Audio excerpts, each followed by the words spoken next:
el doctorado en educación, tenemos como invitado especialísimo al profesor Rubén Reynoso. Hablar de Rubén es hablar de un maestro venezolano, un profesor de geografía e historia. Es alguien que ha ocupado cargos importantes en la coordinación y en la dirección de la educación universitaria en Venezuela, y en este momento dirige un proyecto, es el rector de la Universidad Nacional de la Gran Caracas. Nuestro encuentro de hoy tiene que ver con algunas reflexiones, últimas reflexiones en torno a la escuela, a la investigación educativa y por supuesto al rol que ocupamos y desarrollamos las universidades en estos temas importantes para la construcción de una educación justa, de calidad, por supuesto inclusiva, que siempre hemos dicho que es el primer criterio de calidad que todo sistema escolar debe tener. Así que Rubén, te dejamos en la palabra y por supuesto invitamos a todos nuestros estudiantes y a nuestros compañeros en este auditorio a dialogar con nosotros a través de las redes, el correo electrónico, y estamos seguros que haremos llegar a Rubén sus observaciones, sus comentarios, para que este diálogo se mantenga como una vía de construcción del conocimiento, que siempre hemos dicho que es una construcción colectiva de los maestros y maestras venezolanos. Sí, Rubén, que te dejamos en la palabra. Gracias, Becky.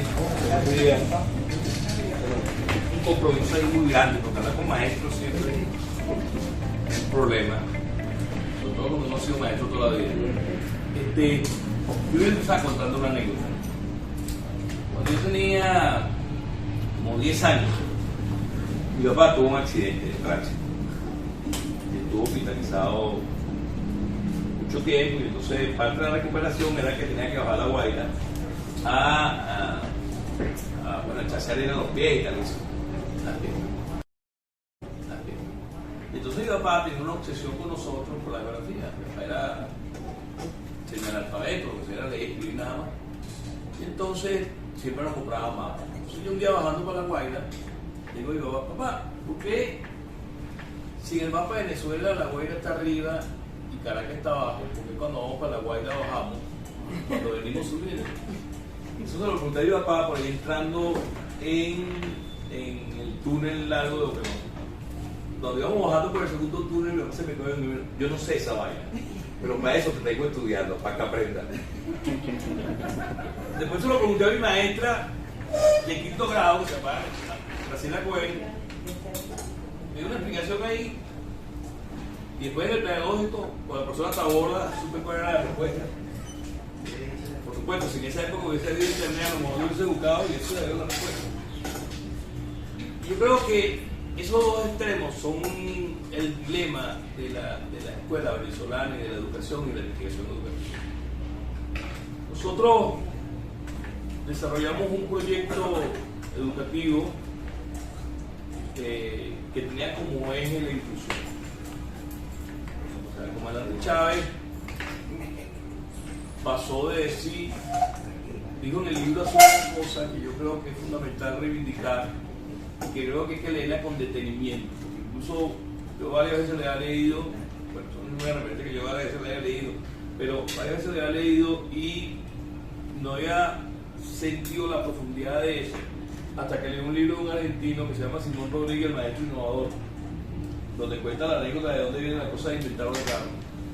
Pero Chávez, en el libro azul, hablando del árbol de las tres raíces, dice que hay que seguir la premisa de Simón Rodríguez de inventar o errar. Y errar es insistir en las instituciones de la Cuarta República. Yo creo que ahí está el dilema del chavismo. Nosotros hemos hecho un esfuerzo importante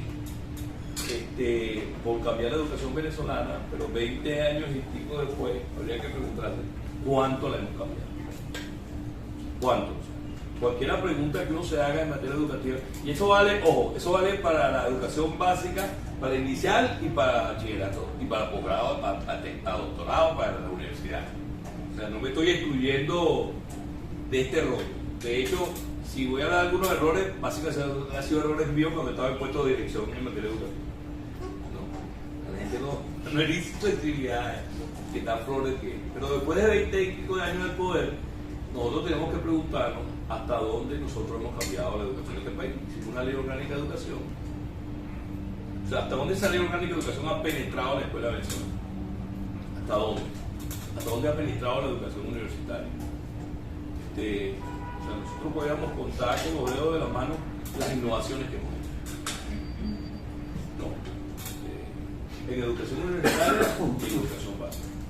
Y creo que hemos cometido algunos errores fundamentales que han dejado de lado lo que para mí es el centro del debate educativo. Si ustedes me hubiesen invitado a esta conversación hace 3 años, seguro que yo hubiese hecho otras cosas. Pero la pandemia no. Y la guerra de Ucrania, porque la gente no lo pega. Es una desviación ahí por la de clases militares, ¿no? Pero efectivamente estamos en un mundo donde los patrones civilizatorios están en revisión. Y el no hacer ese debate es ponernos de lado. Y allí creo que hay una contradicción muy fuerte desde el punto de vista cultural en el gobierno chavista. ¿Por qué? Porque nosotros hemos hecho un esfuerzo por desarrollar un proyecto de soberanía. Si seguimos las modas intelectuales del siglo XXI, de soberanía cognitiva. Pero desarrollar soberanía cognitiva en un mundo globalizado implica meterse en profundidad en las aguas de la globalización. Y creo que entonces estamos en un falso dilema entre ser auténtico y rechazar la globalización. Es un falso dilema.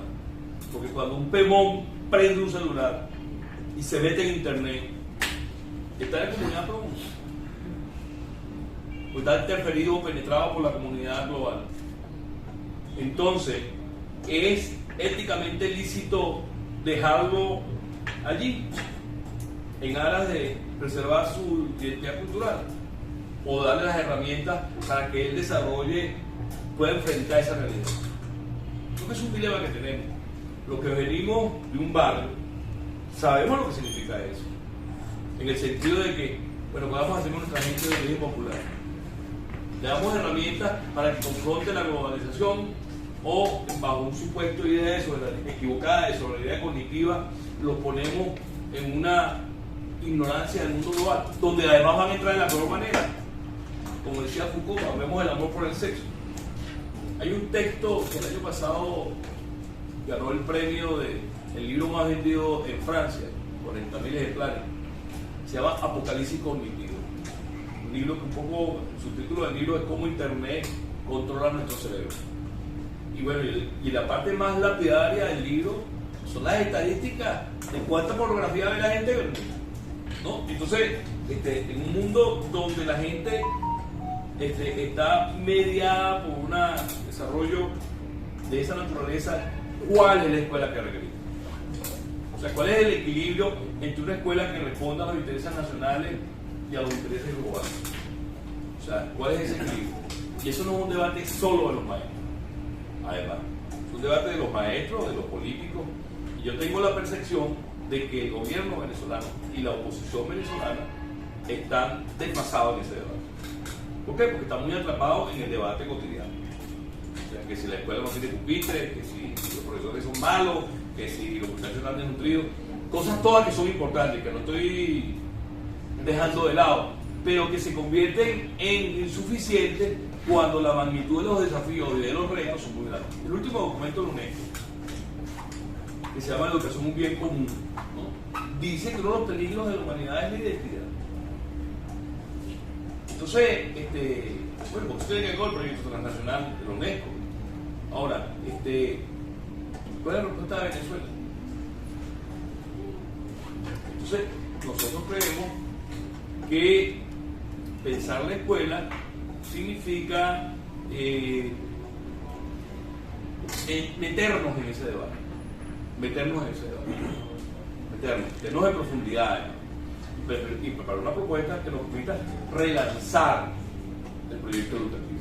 ¿Por qué? Porque tiene 20 años, porque hablar de inclusión no basta, aunque la inclusión es muy importante, es fundamental, es básica para el desarrollo de nuestro país. La inclusión no basta si no retomamos aquello que decía Chávez, de que no es un problema de igualdad de oportunidades, sino de igualdad de condiciones.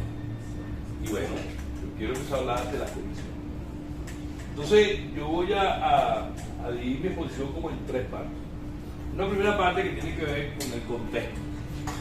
Una cosa que aprendí de hoy está allí. Vamos un poco a hablar de qué contexto estamos hablando. En segundo lugar, una segunda parte que tiene que ver con cómo concibo la realidad educativa. Y por último, qué cosas investigar. Fíjense ustedes.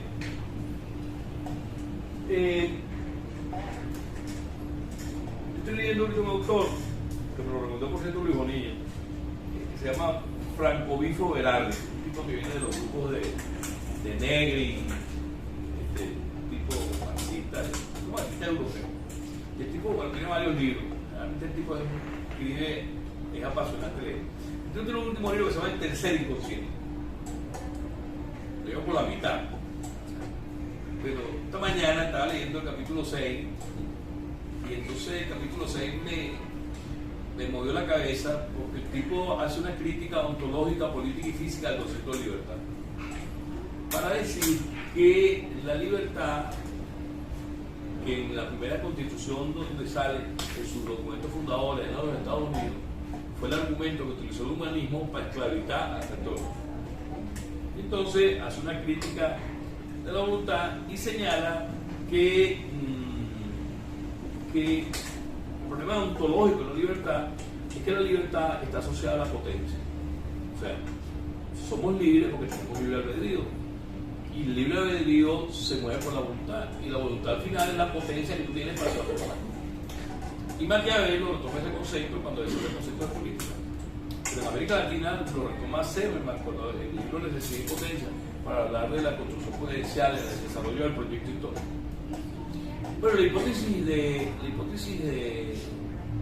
Berardi es que cada vez más, producto del desarrollo tecnológico, lo que se llama el semiocapitalismo, no tenemos posibilidades de potencia. O sea, que cada vez somos menos libres.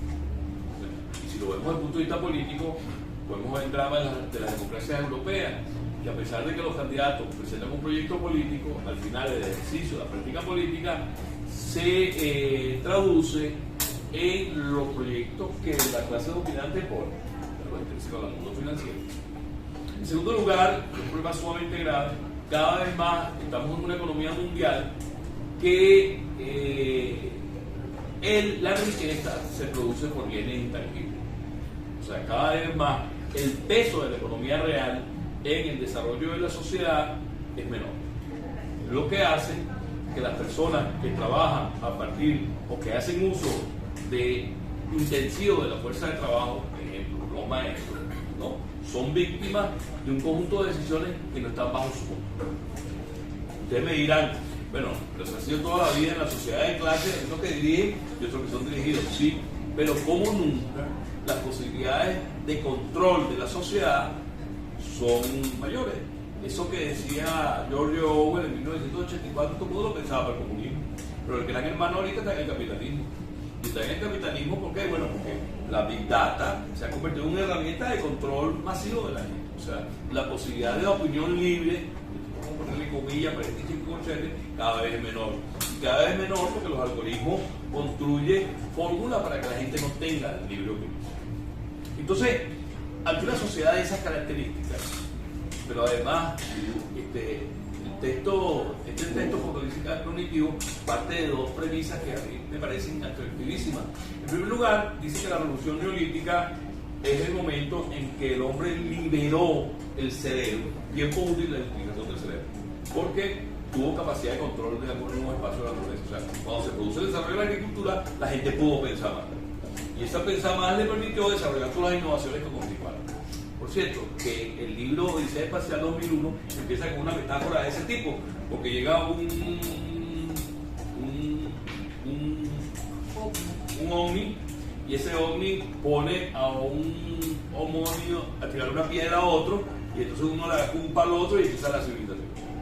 Lo cierto es que este libro parte de la premisa de que se transformó el porqué por el cómo, y la didáctica es una ciencia del cómo. O sea, el cómo hacer las cosas. Y cada vez más el mundo se centra en cómo hacer las cosas y no en el por qué hacer las cosas. Y esa relación entre fines y medios es lo que ha decidido la sociedad de la organización. Ahora, en un mundo de ese contexto, hay tres cosas que hay que preguntar. Hay un texto maravilloso de Semelman que se llama El conocimiento como desafío posible, donde Semelman habla de la subjetividad y la indeterminación, para decir, porque ese libro arranca con una pregunta que le hace su esposa, o su duda hoy en día, la quinta, es que porque un filósofo de la magnitud de Semelman se dedica a la didáctica. Y un poco la respuesta tiene que ver con que la educación es una cosa demasiado importante para que los filósofos la dejen de lado. Un poco pasando lo que pasa en América Latina, con los maestros, en Venezuela, en todas partes, con los maestros somos carne de perro. Así.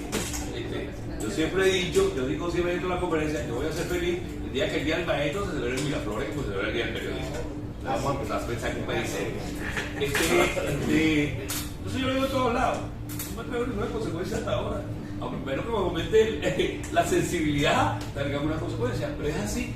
O sea, en una sociedad que es una sociedad mediática, el peso del maestro cada vez es menor. Y todo el mundo pone como ejemplo los japoneses, pero al final nadie lo pone en práctica. Entonces, Semelman, que le dedicó parte importante de su vida en IPECAR a formar maestros, los maestros de la sociedad eran discípulos de Semelman, bueno, desarrolló todo un proyecto didáctico desde la filosofía para mejorar la formación de los maestros en México. Entonces, Semelman se plantea, bueno, ¿cómo hacemos? ¿Cómo hacemos para formar unos sujetos individuales y colectivos que respondan, en este caso, él habla del proyecto de América Latina, porque bueno, fue chileno, se llevó a México por la frustración de la experiencia chilena, de la caída del gobierno de Allende, del golpe de Estado contra Allende. Entonces, creo que ahí está la gran pregunta. ¿Cómo hacemos para eso? Y la otra gran pregunta tiene que ver con una cosa que planteaba Vigo, ¿no? En la bolivariana, cuando nos decía que un maestro, un profesor, tiene que meterse en la candela, ¿no? ¿Qué significa meterse en la candela? Bueno, meterse con rigor en los temas que tienen que ver con la formación de un estudiante. Fíjense ustedes, nosotros nos movemos como en dos ámbitos. Y yo, una mañana mía toda la vida, voy a utilizar dos libros para esos ámbitos. Uno es el libro de Burgo Torres, de la formación de personalidades neoliberales, que es su último libro. Creo que es un buen tema. Además, yo siempre he tenido ahí como la ilusión de que eso es un poco la respuesta a la discusión que tuvimos con él cuando vimos presentando justicia curricular, ¿no? Porque incluye un conjunto de temas que se discutieron en ese debate, lo acaba de preguntar, ¿no? Y el otro es un libro de una señora llamada Mónica Burman que se llama Fanon y el niño. Es un libro extraordinario, de verdad.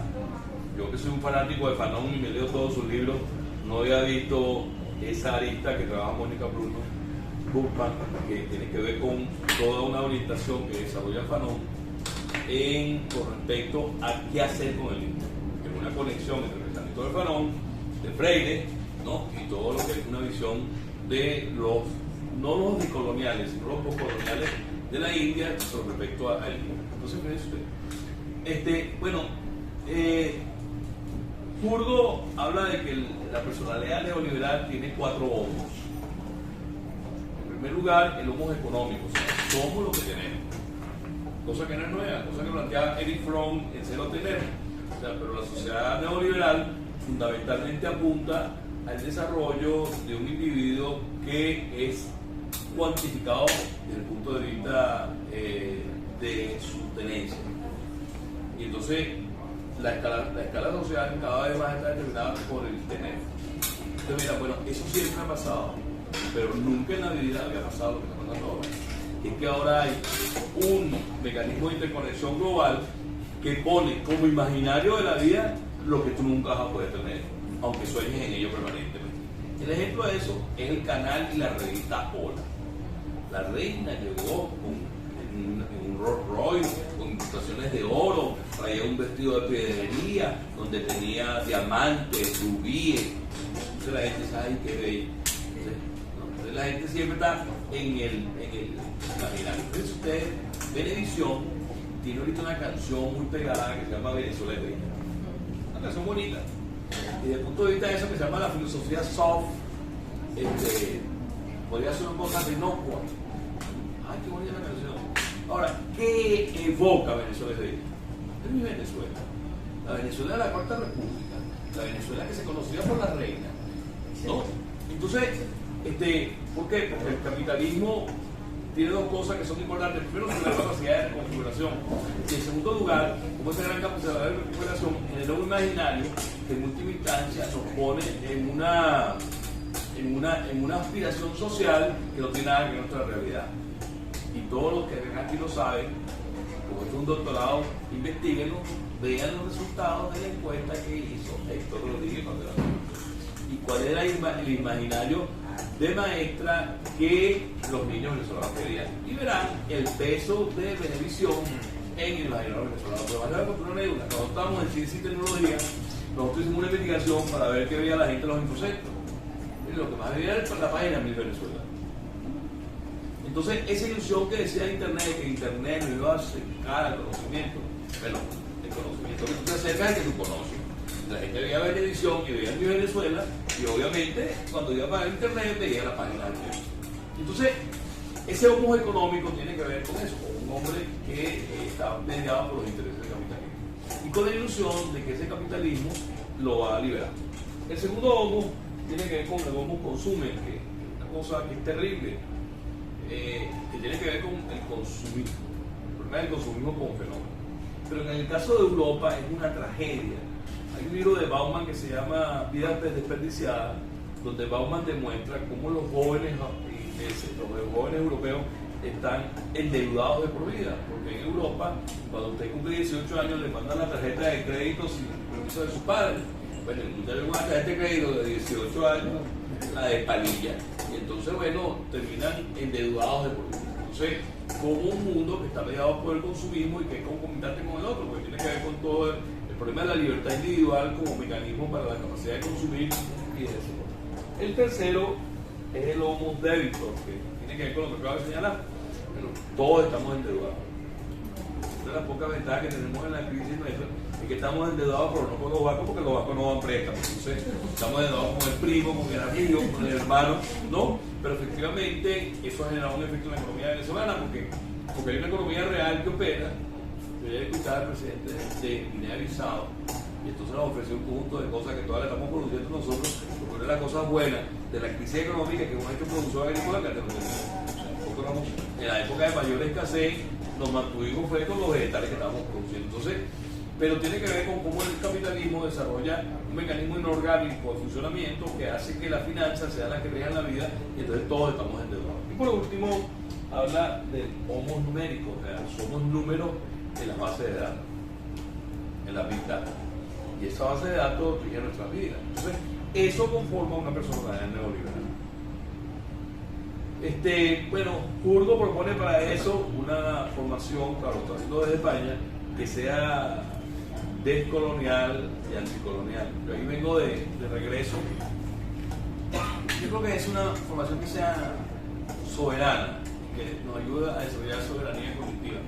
Pero como el concepto, la discusión sobre la identidad es una discusión que ha sido acusado de fascista, ¿no?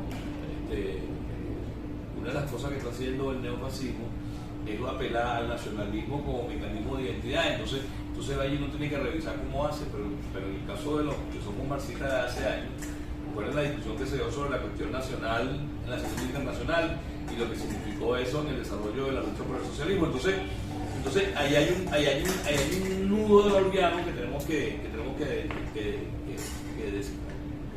Bueno, esta profesora Burkman plantea entonces que hay un problema del niño y plantea 4 tipos de niños con nombres realmente bien interesantes, que son el niño idiótico, el niño traumatogénico, el terapéutico y el estético, que básicamente tiene que ver con lo siguiente.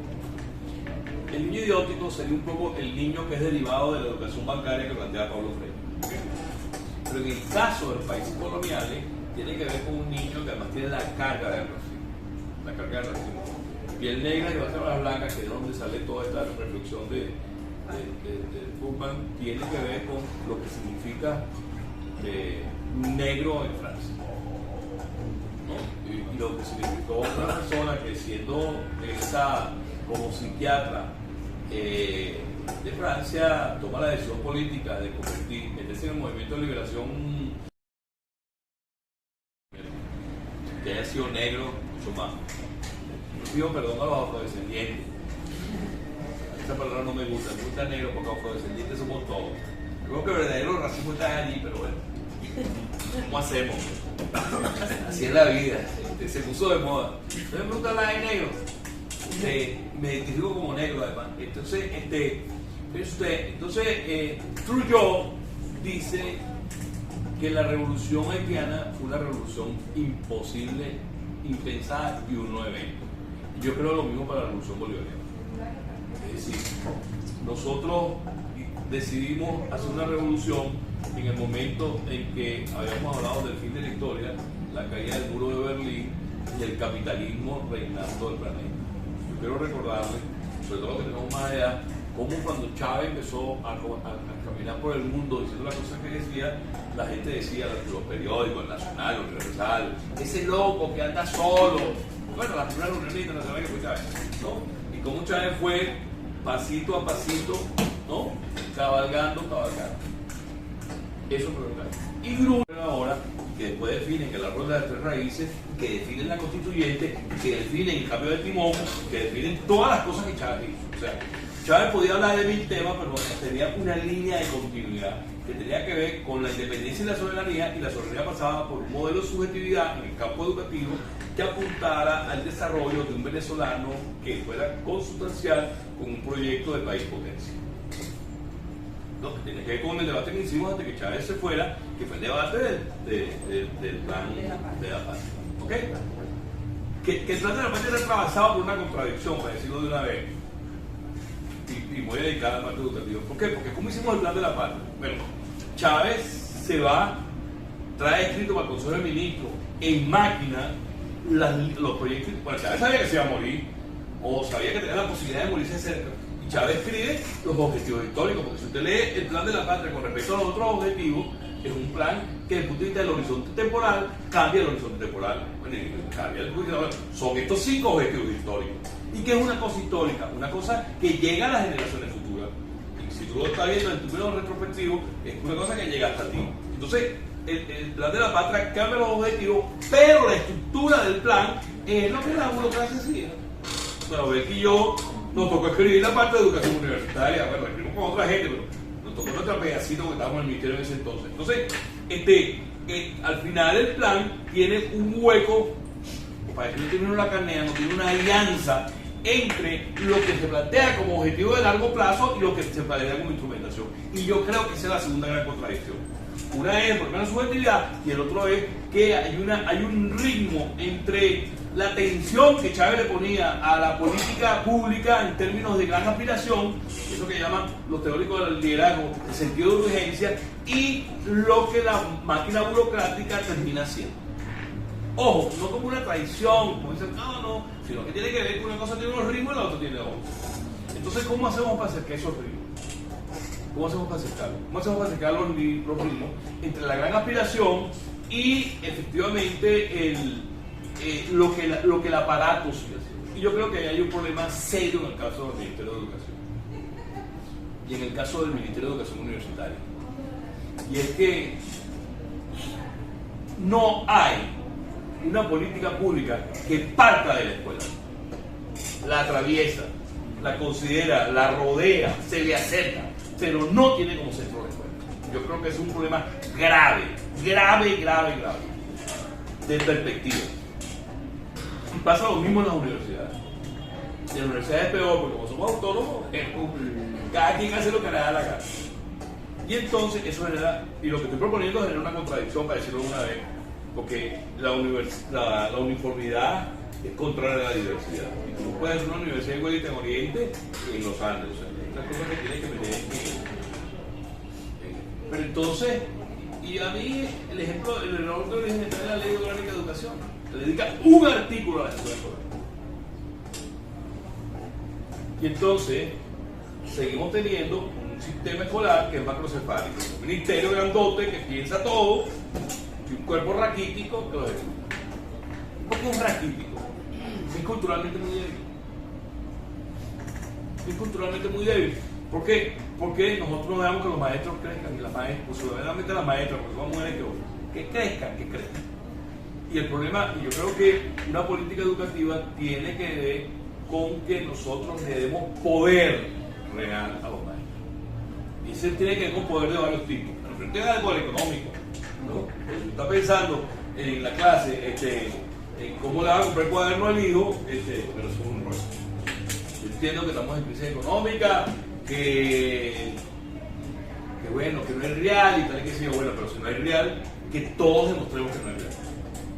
Es una cosa obscena que los maestros nuestros ganen sueldos de hambre, ¿no? Los maestros, los directores, los rectores, etcétera, ¿no? Y hay gente que hace unas demostraciones ostentosas y groseras. Y ahí yo creo en la teoría de Bandura, que es el modelaje social. Usted en Cuba, en la época del periodo especial, yo hablaba con los dirigentes cubanos y los veía tan hambrientos como el resto de la población cubana. No voy a poner ejemplos de personas. Vean la televisión. Entonces,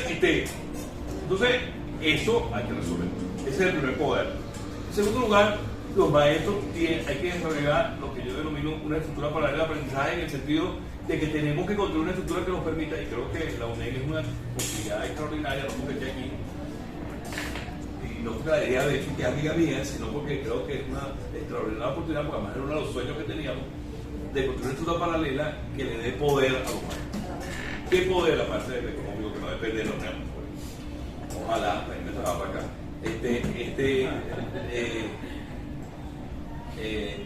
Depende de que ese maestro se le abra espacio para que pueda, en primer lugar, conocer a sus estudiantes.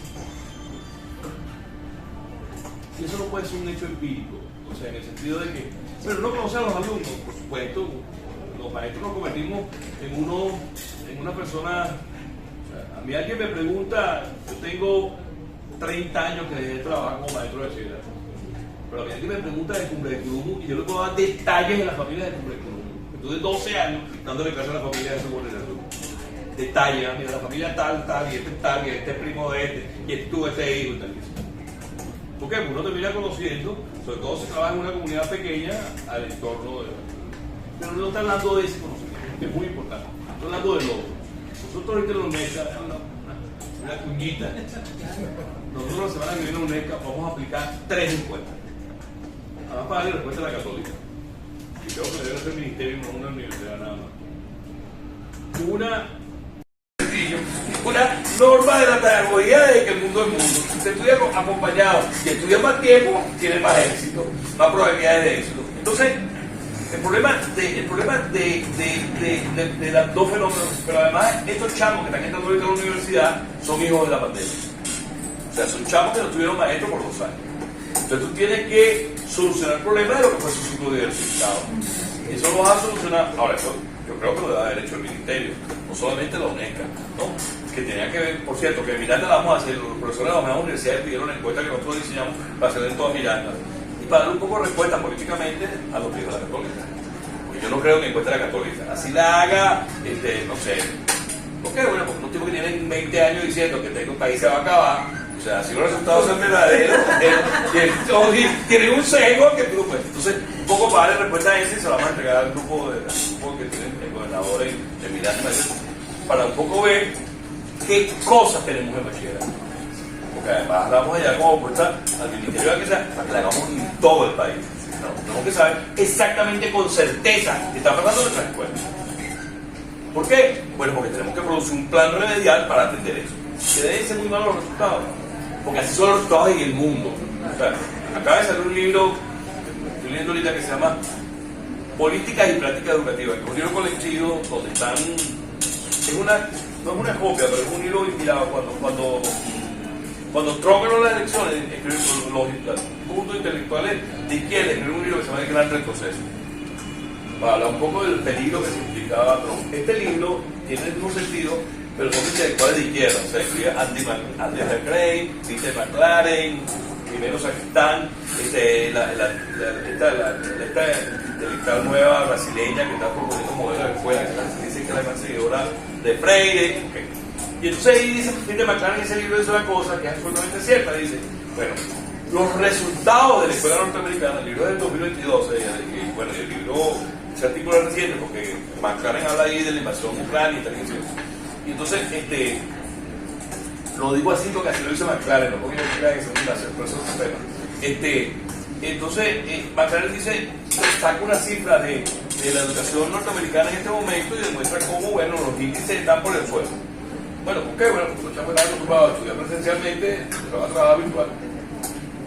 Entonces, los resultados van a ser. Porque además, nosotros tenemos una paradoja política. Nosotros tenemos 10 años diciendo que estamos en guerra, cosa que yo creo que es verdad. Pero esa guerra no produce muertos.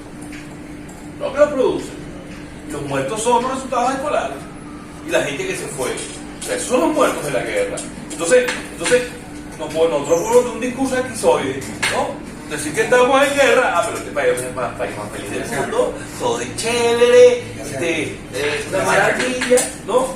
Voy a decir como dice la canción de televisión, Venezuela es bella. No, hermano, en la guerra hay sangre, muertos, mutilados, o sea. Entonces nosotros hemos hecho unos mutilados cognitivos que son el nivel de la escuela venezolana. Entonces, para curar a esa gente, una enfermedad que tiene características de pandemia además, porque es masiva, ¿no? Nosotros tenemos que a los médicos nuestros, que son los maestros, darle herramientas para que puedan curar a esos muchachos. ¿Por qué? Porque no están trabajando en condiciones normales, porque están trabajando en condiciones de asedio, porque están trabajando en condiciones que les impiden efectivamente poder desarrollar su trabajo en condiciones de normalidad, si alguna vez hay condiciones de normalidad. Siempre me recuerdo a Alejandro Villalonga, que era un compañero de trabajo del que mío, que daba clase en la Cota 905 y nos contaba que cada 15 días tenía que quitarle una pistola a un alumno y devolvérsela al papá. Entonces, bueno, eso hay condiciones de normalidad como que no son, pero que las condiciones de los barrios del país. Entonces, tú tienes en segundo lugar que dotar maestros de un conjunto de herramientas o de dispositivos o de cajas de herramientas, como decía nuestro maestro Rigoberto Lán, que permita que tú avances en la construcción de un maestro que pueda con certeza conocer al estudiante. Y el aparato burocrático del ministerio tiene que convertirse en un gran instrumento de apoyo a esa operación, no de dirección de la educación. Eso no sirve para nada. Yo creo que estoy dirigiendo yo siempre he estado del otro lado de la acera, dirigiendo universidades. Ahora que estoy dirigiendo una, bueno, por favor, el ministerio de pie 450 papeles diarios. Me dice que hago, no los mande. No los va a leer nadie, sobre todo porque me conozco muy bien.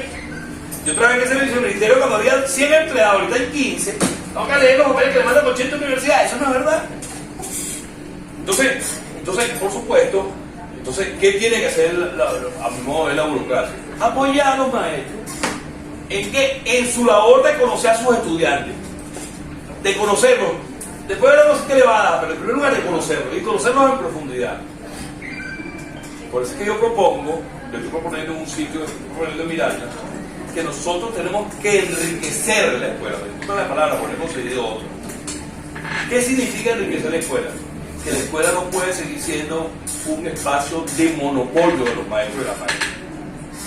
Sino que la escuela debe haber médico, debe haber orientador, debe haber psicólogo, debe haber artesanos, debe haber, o sea, que la escuela se convierta, eso que decía Carlos Blanco, que está de cargo, el centro del quehacer comunitario, pero no el centro del quehacer comunitario porque ahí está la comunidad, es el centro del quehacer comunitario porque desde ahí parte la política pública. Y eso es posible hacerlo hoy con medicina integral comunitaria. O sea, es posible que nosotros podamos dedicar escuela un maestro o de cada 2 escuelas, ¿no? Que nos permita, porque además se puede hacer con patria, que el estudiante tenga una boleta de clase donde esté toda su data. Y los estudiantes lo conozcan y que sepan, bueno, una cosa que también la UNECA, o sea, nosotros estamos preguntando antecedentes familiares, tipo de enfermedad que tienen, porque tú tienes que conocerlo. O sea, tú tienes que diseñar una política pública que te diga, la cosa va por aquí o va por allá. Así como nosotros sabemos que en la gente de mi edad, la prevalencia son los infartos, la tensión y la diabetes, bueno, en los muchachos, ¿cuáles son? ¿Por qué? Porque una población sana es condición fundamental para el desarrollo de una persona inteligente. Una persona enferma no está en las mismas condiciones de aprender que una persona sana. Y el concepto de sanidad no es un concepto de sanidad curativo, sino preventivo.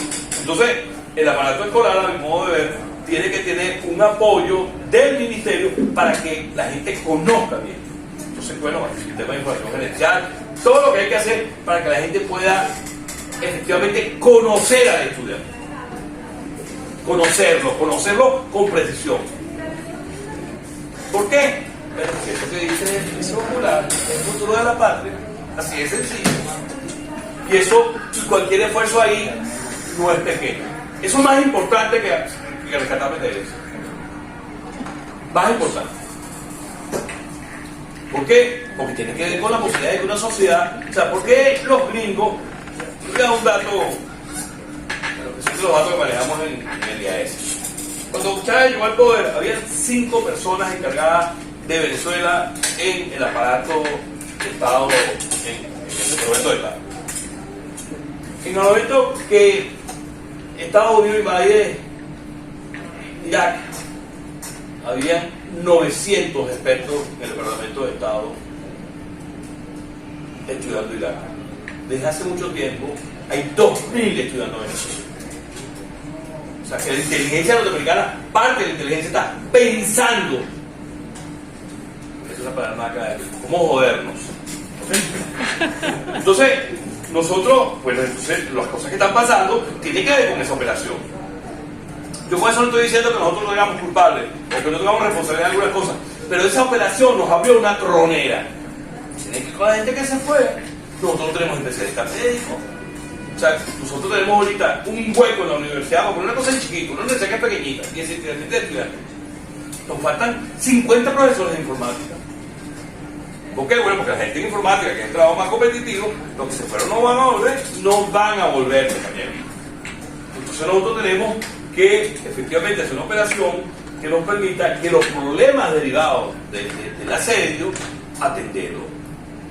Y atenderlos con el sentido que tiene los efectos de una guerra. Por eso es que a mí me preocupa la imagen de normalidad de algunos dirigentes del pueblo. No vale. Nuestros chamos que están en la zona más deprimida están en condiciones del siglo XIX. Si nuestros maestros no tienen herramientas para eso, y hay que dotárselas. Y dotárselas pasa por la segunda parte de lo que voy a decir. Entonces, yo ahí voy a hacer unas cosas que me enseñó Vigo. Primero, yo creo que hay que construir una metódica de operación de la escuela. Yo escribí un libro que se llama, que por cierto me lo revisó Vigo, se llama La Escuela en Transición, donde me proponga una escuela que tenga una forma distinta de organizarse. Creo que hoy eso incluso que propuse en ese momento es insuficiente. Nosotros tenemos que trabajar una escuela que enfrente dos problemas. Primero, lo que llaman la semiesfera, pues, todo lo que es el rollo de internet, ya voy a explicar eso con detalle. Y en segundo lugar, que respeten los ritmos de desarrollo lógico de los champions. O sea, ¿cuál es el sentido de la escuela capitalista? A decirlo como uno toca, me encanta Lenin, el de 90 Lenin, es de homogeneizar tiempo, que es la condición de posibilidad para la explotación capitalista. O sea, el capitalismo se desarrolló como homogeneizó el tiempo. Eso que llaman los teóricos, algunos teóricos marxistas, la apropiación del tiempo abstracto del trabajo. Y la escuela se convirtió en el instrumento perfecto, la escuela moderna, para ello. O sea, no es casual que Concilio de Trento, como dice el libro de Julia Varela, de detalle de cómo los jesuitas y los escolapios montaron un modelo de escuela, ¿no? Tuvo su máxima expresión en el libro de Comenio, Didáctica Máxima. Esa es una escuela. Entre una hora, eso que decía, digo, fila. La compañera me dijo ahorita, mira el maletín, le dije, no, yo tengo que llevar mi bulto. Bueno, eso, yo ando con mi bulto para arriba y para abajo. El bulto no es conocimiento. Así es. O diga, me dice mi esposa, pero Rubén, como era médico, Rubén, ¿qué haces tú con ese maletín? Hermano, porque necesito los libros. Fuera venezolana, compañera. Tú no te lo vas a leer, no peleando por 1000 cosas, pero lo que ahí te hace sensación de seguridad. Entonces, efectivamente, entonces, en ese libro yo proponía que la escuela efectivamente trabajara en dos ritmos. Un ritmo que organizara a los estudiantes, como lo conocemos hoy en día, y un ritmo donde se organizan los estudiantes por eje, para que se parezcan lo más posible a la comunidad. Porque en la comunidad uno se agrupa por edades, pero también se agrupa por intereses. Entonces, uno puede tener, porque la escuela básicamente te saca de la comunidad, en el sentido de que opera en un ritmo distinto a la comunidad. Y en segundo lugar, ¿qué significa respetar los ritmos biológicos de la gente? Significa que efectivamente ese niño, ese adolescente, que la escuela tenga como centro el saber identificar las necesidades. Por mucho tiempo, las personas que éramos de izquierda, no sé si soy de izquierda hoy en día, más de izquierda. no sé. Yo empecé a dar un seminario de marxismo en el Centro Internacional Miranda y arranqué con esa pregunta. Yo no sé lo que soy, ese rollo que hay, hay algunos compañeros que son ultra revolucionarios y la propuesta que hacen, y entonces tú dices, como que no soy de esa izquierda.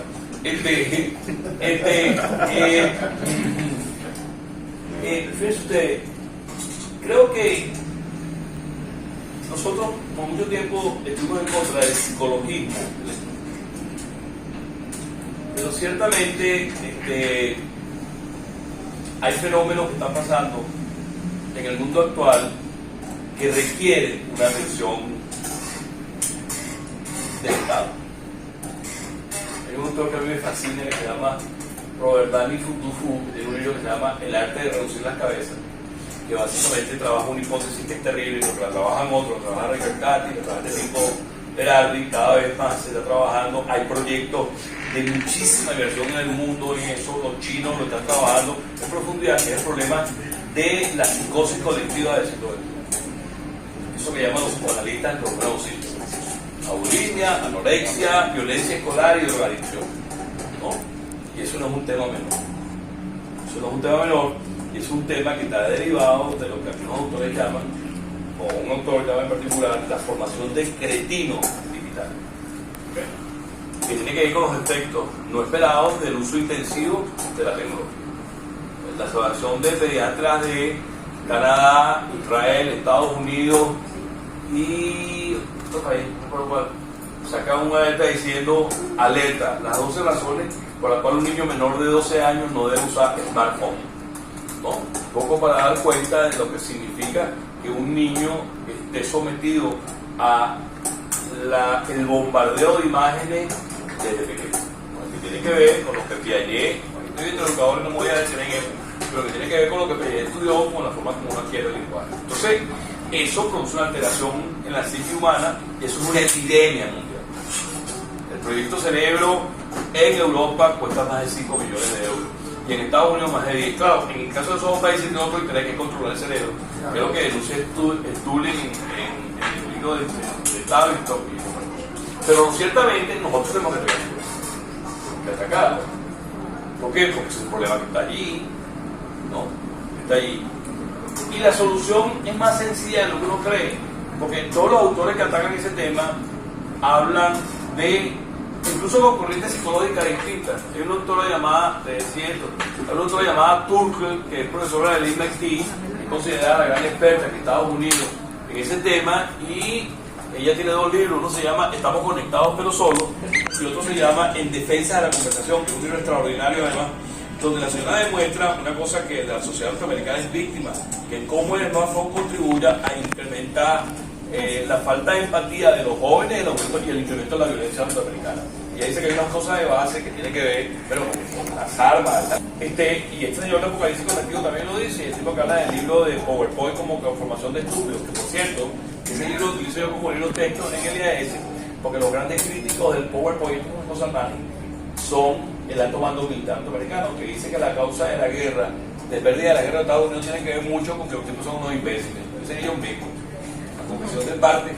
Entonces, yo creo que efectivamente el otro apoyo que creo que debe hacer el Ministerio de Educación es reforzar eso, con el Ministerio de Salud. no para medicalizar, digamos. Por cierto que hay una anécdota famosa de eso, cuando en los Estados Unidos se puso de moda el Ritalin, para hacer a los niños inquietos, el que trabaja en esa área, ¿no? Se hizo una investigación a largo plazo y la conclusión era que lo pusieran a correr y no le dieran Ritalin, ¿no? Pueden hacer deporte. Así que salían a hacer deporte. Pero efectivamente no se trata de los medicalizados, pero sí se trata de que nosotros atendamos la salud mental de nuestro país. Y esa salud mental se incrementa la necesidad por los efectos de la pandemia.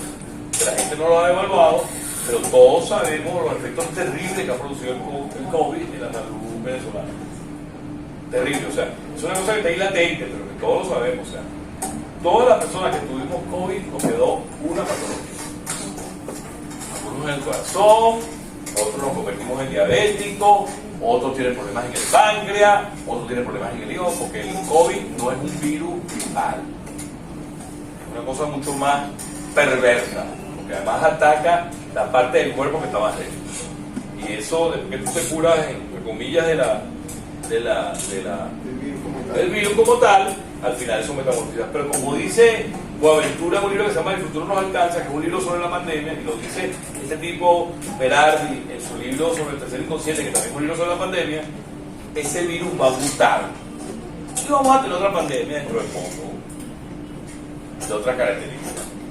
Si metemos en las teorías conspirativas, pero no es casual lo que dice Brzezinski, que es el gran arquitecto de la política internacional norteamericana, que es que el mundo tiene que eliminar 3.000 millones de personas para que sea viable en el largo plazo. Entonces,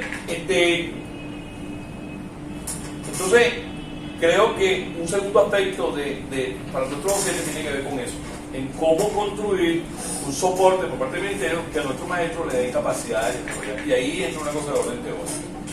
Es que creo que para entrar en el mundo educativo hay que hacerlo de la mano de la pedagogía, pero una vez dentro hay que desprenderse de ello. No es posible abordar los problemas tan complejos de la educación del siglo XXI solo con la pedagogía. No es posible. No es posible. O sea, no puede ser que la pedagogía, porque entonces estamos en un dilema terrible. Fíjense ustedes. Hay dos grandes modas en el campo educativo en el mundo: la neurociencia y la tecnología, como las grandes soluciones mágicas a este problema. Y hay un matrimonio Rose, Stephen Rose y Hilary Rose. Ella es socióloga y él es biólogo, que son un tipo de izquierda que toda su vida tuvieron en lo que se llamaba la investigación científica alternativa. Este es un libro que se llama ¿Puede la neurociencia cambiar nuestra mente? Es un libro básicamente donde ellos denuncian cómo en Inglaterra el uso masivo de la neurociencia ha producido efectos contrarios. Pero además demuestran que todo lo que se desarrolla en el campo de la medicina por la vía de la imagenología, más que ayudar, lo que ha ayudado es el desarrollo de cierto tipo de fármacos en el sector farmacéutico. Pero bueno, por aquí se meten en el rollo educativo. Y básicamente lo que hacen es denunciar los mitos desde el campo de la neurociencia, los mitos de la neurociencia, por ejemplo, el rollo del cerebro derecho e izquierdo, que no se tienen como investigaciones al principio de la neurociencia, pero que hoy está demostrado que no son verdad. Pero además demuestran que las investigaciones de neurociencia, las más avanzadas, lo que hacen es ratificar algunas cosas que la educación había hecho históricamente, que tienen que ver con cuáles son los factores, para decirlo de alguna manera, los factores del éxito o cuáles serían las buenas prácticas educativas. ¿Okay? Entonces, el atacar el problema de la salud mental, el atacar el problema de los efectos estresantes que produce el bombardeo de información, tiene que ser abordado por un equipo multidisciplinario que conozca al niño de verdad. Y conocerlo de verdad, y conocerlo más allá de sus actitudes en el aprendizaje. Eso nos enseñaron nosotros el pedagógico en los 70. Ustedes tienen que conocer al niño y conocer a su familia y tal y así. Pero hoy, con el conocimiento que le damos a los maestros, ese conocimiento es insuficiente para eso. Y tenemos que hay gente que investigue esas cosas. ¿Para qué? Para producir resultados. ¿Para qué? Para que la política pública sea una política pública potente. ¿Qué significa que es potente? Que tiene mecanismos para que esa voluntad cada vez esté mayor. Ustedes verán, nos estamos en otra cosa. No estamos en el capitalismo, como el capitalismo en todas partes. ¿Por qué? Porque el capitalismo es global y la posibilidad de salir de él es un esfuerzo mayor que el que hemos hecho hasta ahora. Entonces, creo que eso es verdad. Y por último, ya en la última parte, no terminando, porque he hablado mucho, ¿no? Creo que entonces, ¿qué cosas debemos hacer los maestros en el aula? Ustedes preguntan en este momento de mi vida, que no tienen cerca de los 70 años, se puede permitir alguna rubiera, les enseñen a leer, a escribir y que le den matemáticas. Incluso cuando a mí me lo dijo Bonilla la primera vez, yo estuve en desacuerdo. Cuando me dijo, bueno, prueba el currículum reducido, pero creo que nosotros no podemos seguir haciendo igualitarismo curricular. No es lo mismo para mi carrera, profesor de castellano y literatura que uno de historia. No es lo mismo. Si usted es profesor de historia, o sea, un buen profesor de historia, tiene que saber leer, escribir y enseñarle a la gente. Eso es lo que enseñó Federico Villar del preseminario del pedagógico. Idea principal, idea secundaria, el conector. Porque si usted, no sé si la gramática, o sea, si usted no lee bien, oye, usted, o sea, mi esposa es médico y dejó la medicina por la educación. Y yo diga, bueno, tenía 4 años viceministra, volvió a empezar a clase de una tragedia. Me dice, Rubén, es una alumna, la tipa me enseñó la letra bellísima. La chama lee la, ca, sa, de. ¿Qué hago ahora? ¿Qué hace? Acá, un libro y enseñé la ley. Un libro cosito. Además voy a contar un libro que nos pasaron a Edgar Figuera, a Luis Bonilla y a mí en la Bolivariana. Cuando yo entraba en la Bolivariana, esa maldad de la Bolivariana, nos metieron en un curso donde estaba una señora de 67 años. Un tipo que se llamaba Rubén, por cierto, que era gago. Una muchacha que tenía, o sea, nadie lo quería y me lo dio a los tres. Y yo le iba a dar epistemología. Y yo llegué con mi libro de ser, hermano. Y cuando empiezan a hablar, y Edgar Figueres y Bonilla me llamaron, ¿qué hacemos? Oye, vamos a enseñarle a leer y escribir. Y los tres nos montamos, bueno, se graduaron y aprendieron a leer. Yo no sé si saben el trabajo social, pero saben leer. ¿Saben leer y escribir? Entonces, y me acuerdo porque a Mamá Bonilla siempre le salió, le dio a la señora que se llamaba Cera, la señora. Dice, tú estás aquí, pues yo quiero sentir la sensación de lo que era estudiar con universidad. 67 años. Y entonces, bueno, bien, y lo enseñamos a leer y escribir. Por cierto, una de ellas se quedó trabajando en la Bolivariana. Y ahí fui. ¿Por qué? Porque el problema de desarrollar tu capacidad de alfabetismo no es tontería. O sea, el desarrollar lectura comprensiva no es un detalle menor. Entonces, los profesores de otras materias creemos que es muy importante, que no vamos a perder los otros. Eso es mentira. Y allí no podemos haciendo demagogia curricular, ¿no? Entonces, no, todos somos iguales, no, todos somos iguales. Hay carreras que son más, hay áreas que son más importantes que otras. Porque hay unas áreas que son fundamentales para que tú tengas la posibilidad de aprender, y hay otras que no.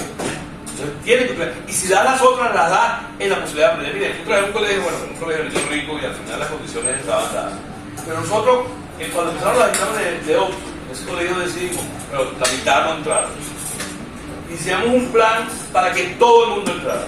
Y ahí todo el mundo daba clases para que la gente aprendiera a leer, escribir bien y aprendiera bien matemáticas. Entonces, las clases de historia eran clases de historia, pero eran clases de enseñar a la gente a leer y escribir. Idea principal, idea secundaria. ¿Por qué? Porque bueno, pues tú no puedes decir, eso no es problema mío. No. Y yo les voy a decir una cosa, cuando ese plan empezó, yo no sabía manejar bien el problema de enseñanza de la lectura y escritura. Y el profesor de castellano me enseñó y aprendí con el tipo, con humildad. Ahora, si nosotros no hacemos eso con nuestros maestros, hermanos, son maestros mochos, compañeros. Son mochos porque no pueden. Y entonces pasan todos esos fenómenos que pasan en eso que se llama el estrés docente. No, eso no es una ficción del mundo de la... O sea, es una cosa real que tiene que ver con la impotencia del maestro para poder solucionar los problemas de aprendizaje de su alumno. Y entonces pasa, y lo que ha sido mi maestro el programa lo sabe, que se llama la fuga en presencia. Y salva que un estudiante haga una pregunta de algo que no maneja. Pasa en la escuela. Mucho. Sale un niño que tiene acceso al internet y sabe más. Eso de que más sabe el diablo por viejo se acabó cuando apareció el internet. Porque los niños saben mucho más en algunas áreas que uno. Y pasa que un estudiante de primer grado, segundo grado, salga y alguna pregunta sobre animales. Animales. O sea, los maestros le enseñamos una método que vuelvo a digo que permita que el maestro entienda que parte de la aprendizaje es reconocer que no sabe. Así es sencillo, porque eso no es un mal de morir. O sea, Herbert Simon se ganó un premio Nobel por el concepto del límite cognitivo de la racionalidad, que quiere decir que todos tenemos limitaciones para aprender todo. Entonces el problema es, bueno, ese maestro ya no existe. Yo soy que decir a la gente el primer día de clase, hey, ese maestro no existe.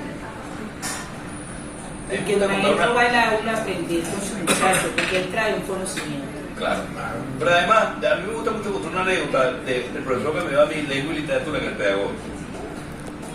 Era un señor muy distante ideológicamente a uno, pero un tremendo maestro. Profesor Reman Flores. Que el primer día de clase, eso nos queda bien. No voy a repetir aquí porque me están grabando la cosa que digo. El tipo nos ofendía de toda manera posible. En el caso del salón mío, quien reaccionó fue el grupo de Talud. Digo, bueno, profesor, ¿qué le pasa? Digo, ¿qué pasa? Y eso van a decir, tío, al alumno, tú no puedes, no digo esa palabra, pero no puedes enojarte por eso. Digo la otra, que tiene más cara. ¿Por qué? Porque tú estás en información. No puedes ni advertir tus frustraciones ante su mundo. Pero vale, te voy a decir una cosa, yo no sé si lo hizo con otro, pero en el caso del salón de nosotros, ese tipo nos enseñó a cómo no cogerle rabia a un estudiante por las cosas que te hacen. Que a veces te provoca partir del juego. Pero nos enseñó. Bueno, eso es así. Entonces, el reconocerlo, bueno, no es el estilo del estilo. O sea, es distinto al estilo del profesor Tobar, que era un maestro así, pero un maestro. Entrar a la casa del profesor Tobar ni se podía. Y bueno, y Tobar nos marcó a todos. Todos damos clases como a clase de Tobar en el sentido de cómo hablar con las manos. Todo. Hay uno de nosotros que sea historiador que no haga eso. Entonces, bueno, efectivamente, porque el buen maestro te marca. O sea, uno aprende más por lo que ve de su maestro que por lo que uno estudia.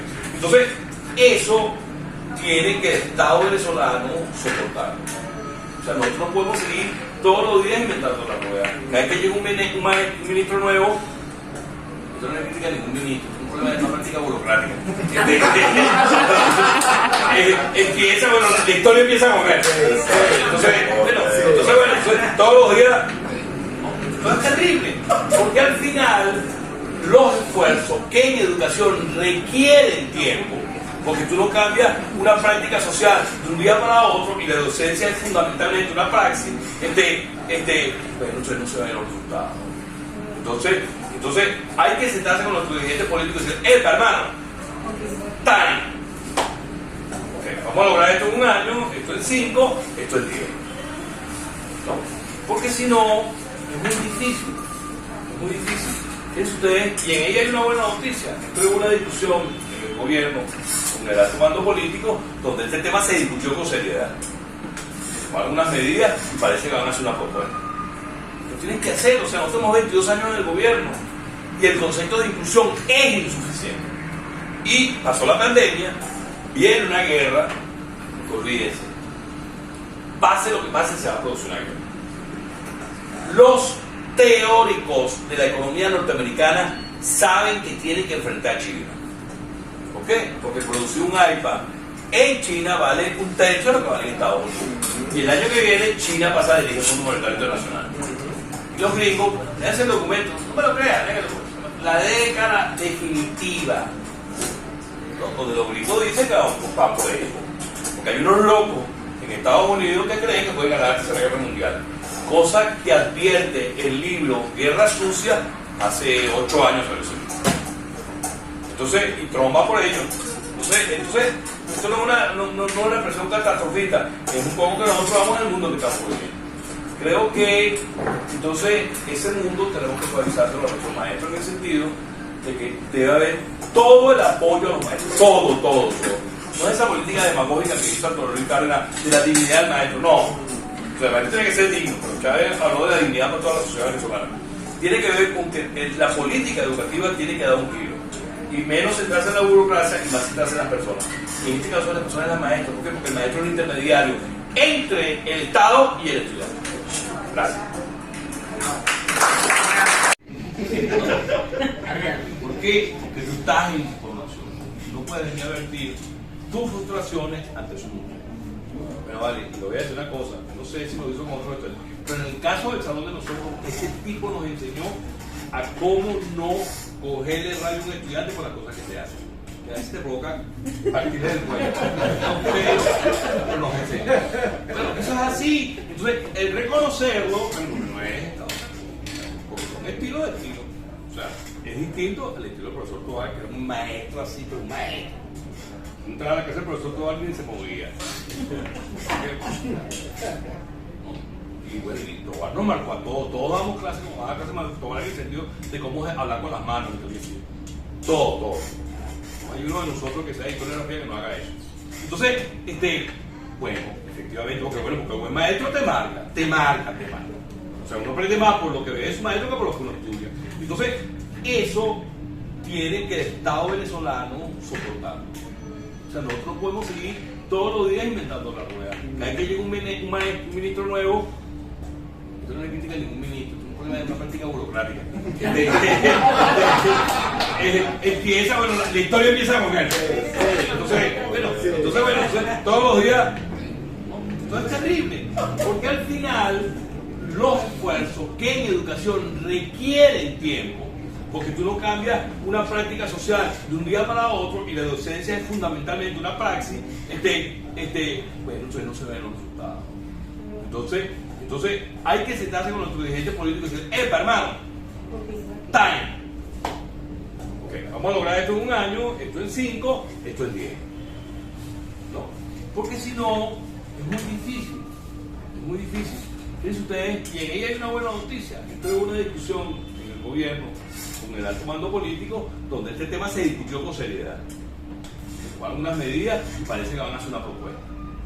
¿Qué tienen que hacer? O sea, no tenemos 22 años en el gobierno y el concepto de inclusión es insuficiente. Y pasó la pandemia, viene una guerra, olvídense. Pase lo que pase, se va a producir una guerra. Los teóricos de la economía norteamericana saben que tienen que enfrentar a China. ¿Por qué? Porque producir un iPad en China vale un tercio de lo que vale en Estados Unidos. Y el año que viene China pasa a dirigir el Fondo Monetario Internacional. Y los gringos, lean el documento, no me lo crean, lean el documento. La década definitiva, ¿no? Donde los gringos dicen que van por ello. Porque hay unos locos en Estados Unidos que creen que pueden ganar la Tercera Guerra Mundial. Cosa que advierte el libro Guerra Sucia hace 8 años, parece. Entonces, y Trump va por ello. Entonces esto no es una expresión catastrofista, es un poco que nosotros vamos en el mundo que estamos viviendo. Creo que entonces ese mundo tenemos que suavizárselo a nuestros maestros en el sentido de que debe haber todo el apoyo a los maestros, todo.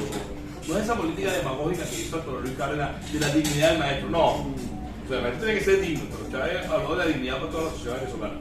Tiene que ver con que la política educativa tiene que dar un giro.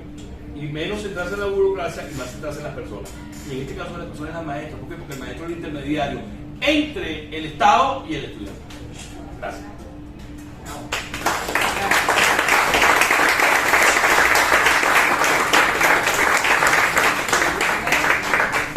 Sin ánimo de hacer relatoría de la intervención de Rubén, pero creo que ha quedado claro una vez más que el problema de la educación y de la investigación educativa no solamente es un problema de orden educativo, de orden pedagógico, es fundamentalmente un problema político y por lo tanto tiene que ser asumido en principio desde esa perspectiva.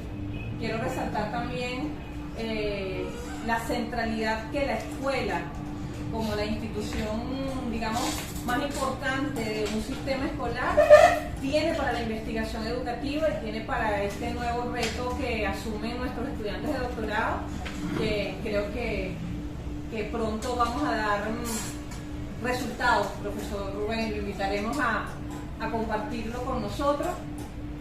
El profe también nos ha planteado una agenda de investigación. Les pido a nuestros estudiantes que revisemos con cuidado la intervención de Rubén y podamos identificar en su intervención cuáles son los acentos que una investigación situada con visión latinoamericana, pero también con la visión escalar que supone analizar el contexto internacional, tal como nos lo enseñó Igor, como nos lo viene planteando el profesor Armando desde hace un tiempo para acá. Bueno, es una visión fundamental para comprender y analizar los hechos educativos en la construcción de una patria soberana, soberana económicamente, soberana tecnológicamente y por supuesto también soberana cognitivamente. Así que muchas gracias, Rubén. Gracias a ti.